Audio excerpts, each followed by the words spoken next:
Okay, guys, so good afternoon.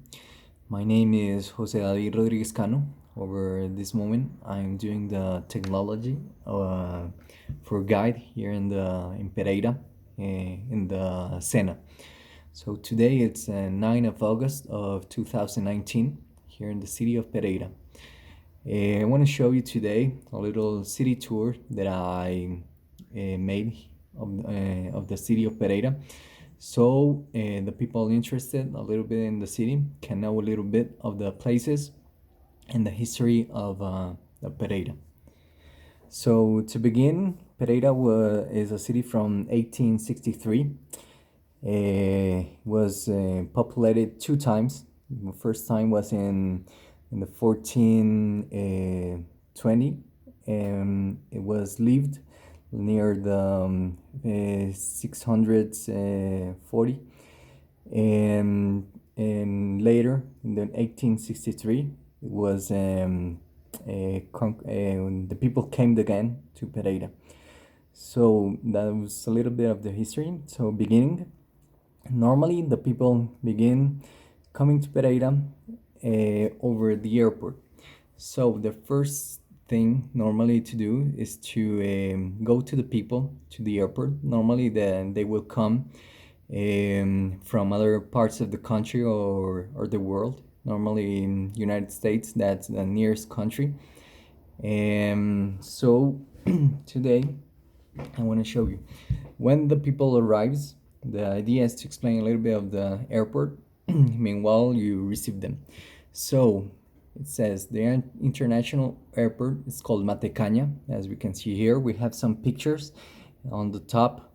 We're here. That is the airport, how we have it today.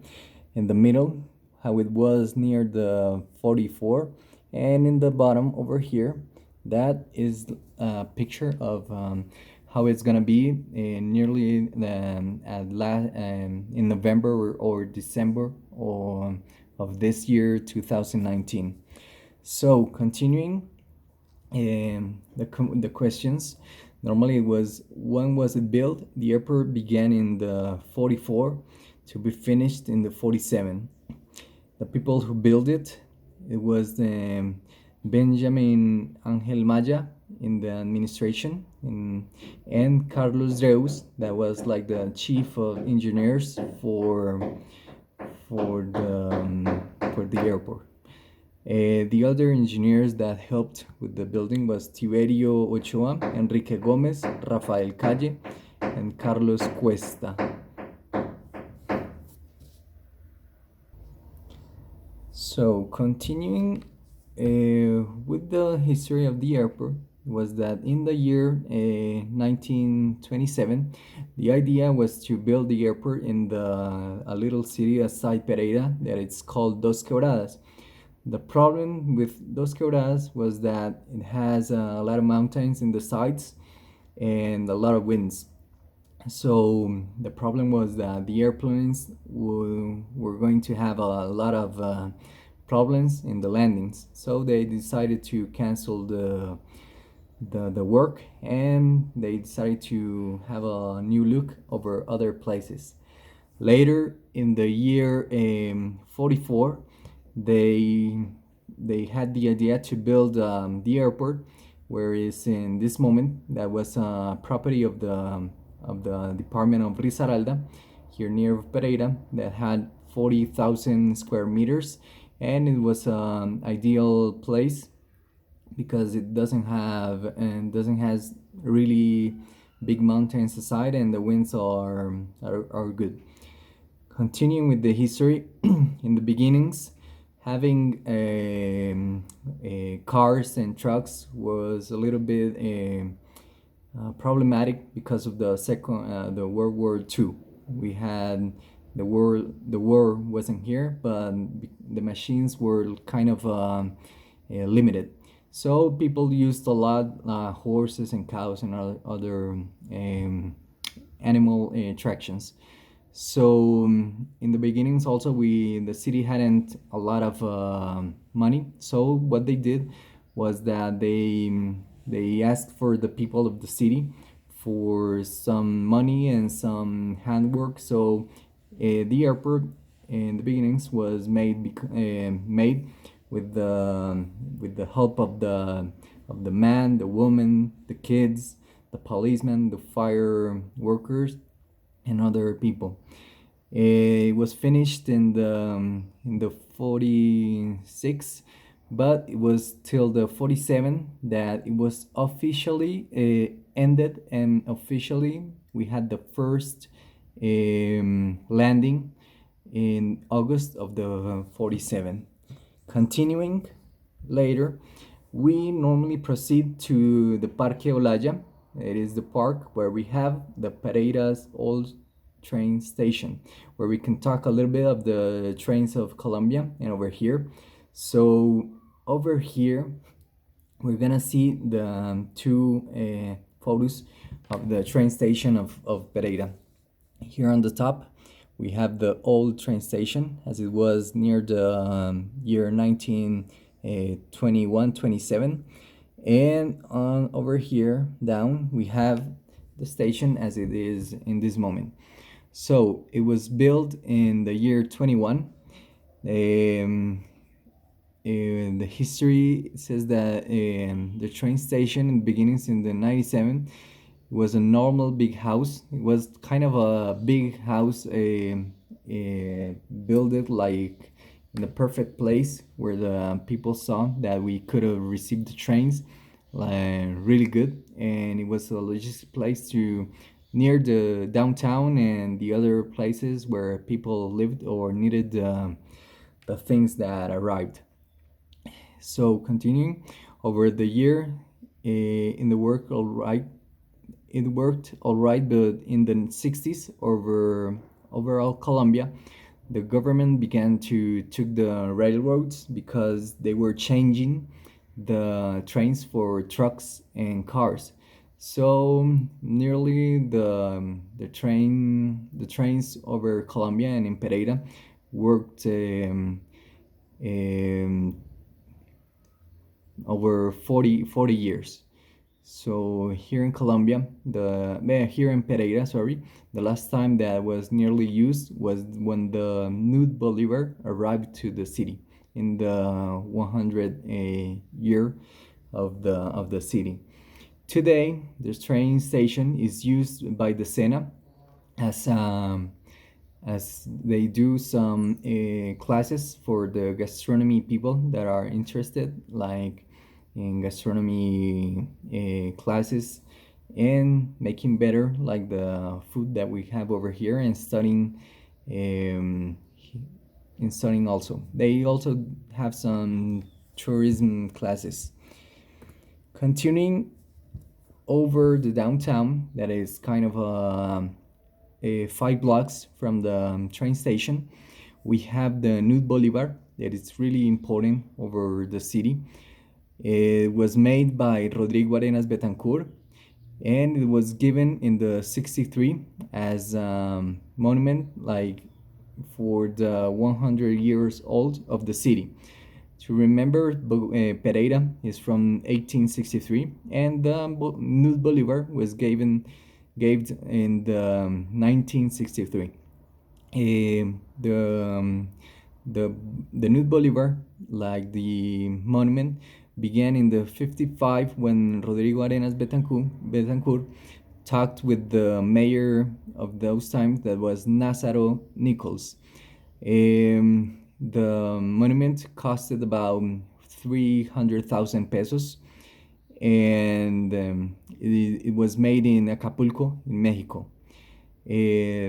Okay, so when it was finished in the 63, the Nude Bolivar arrived over Buenaventura. It is the Pacific of Colombia, and it came by train till the train station that I showed you before.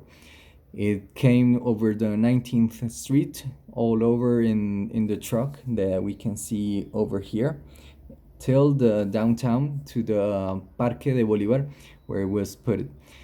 The Nude Bolivar, or El Bolívar Desnudo, was a monument made of bronze, and it was made of two pieces. So when it came over here to Colombia, they had to put it together, the two pieces. When the people in the truck were taking it from the station to the park, a feet of the horse was broken. So when they put the Bolivar, they had to repair it again. The Bolivar had a lot of problems when it arrived because a lot of people didn't accept it because it was new. It was nude, so the people over those times were really conservative. So Rodrigo Arenas Betancourt explained that the mayor he wanted something different. So Rodrigo Arenas Betancourt he made a Bolivar nude because it's like how we come to life, and he's facing in the horse, like searching for freedom, and the flame that it has in the hand is like a monument to it's like the flame of Prometeo trying to give the flame to the people and to the freedom. And later, the people accepted the Bolivar as their own. The other place to visit is the Cathedral or Mother of Poverty. In Spanish, it would be Nuestra Señora de la Pobreza, and it was made in 1890. It has a nice history because it was a church that where the people, the religious people of the town, and the priests and the fathers of the church, they asked for the richest people of the city as if they could give to the people a little bit of money to build the church, but the richest people of the city they just denied and let it. They did nothing. So later, the priests and the fathers and asked for the people if they wanted to build a church, and it was the people really that gave a little bit of their money and their effort to build this church in the beginnings. In the 1819 1890 it was a church only, and it was built with the people, for the people. So that's why the name, because it wasn't the rich people of the city that built the church. It was later in the year 52 when the Pope Pio 12 he gave the how you say, like the condecoration of cathedral to the church. So over here we can see the church in the beginnings, the inside of the church and the outside of the church as we have it today. This was near the, we can see near the beginnings of the 900s, and this is actually how it is today. So that's the answer of what is the history of the cathedral. The other answer it would be how was it built. So it was built with 13,503 pieces of comino wood, so a really good wood, and with some bricks and four, as we call in Spanish, cupulas. It would be these things. It has four cupulas, one big one in the front, two little ones in the sides, and one bigger and one big in the back. So it has also three big doors in the front over here that you can see, and it has a little door in the side over the 17th road. Over the year 1999, we had here in the Coffee region a really big earthquake that destroyed Armenia and a lot of little towns over the Coffee region. So the cathedral was really damaged, and they had to shut it down for some time. When they were doing the reparations, they found that in the basements and in the bottoms of the church of the cathedral, they found it about between 25 and 13 corpses that were buried over there a long time ago, even before the foundation of the city. It was nearly in the year 1690s that it has like a history that they buried the people over there. Okay, continuing, we have the lake Uribe Uribe. Then in Spanish, it would be like Lago Uribe Uribe. So here it was when was it built? It was in the 1927. What is the history of the park? So the park was made in the 26. It had a lot of names. So in the beginnings, the name was Plaza de la Concordia.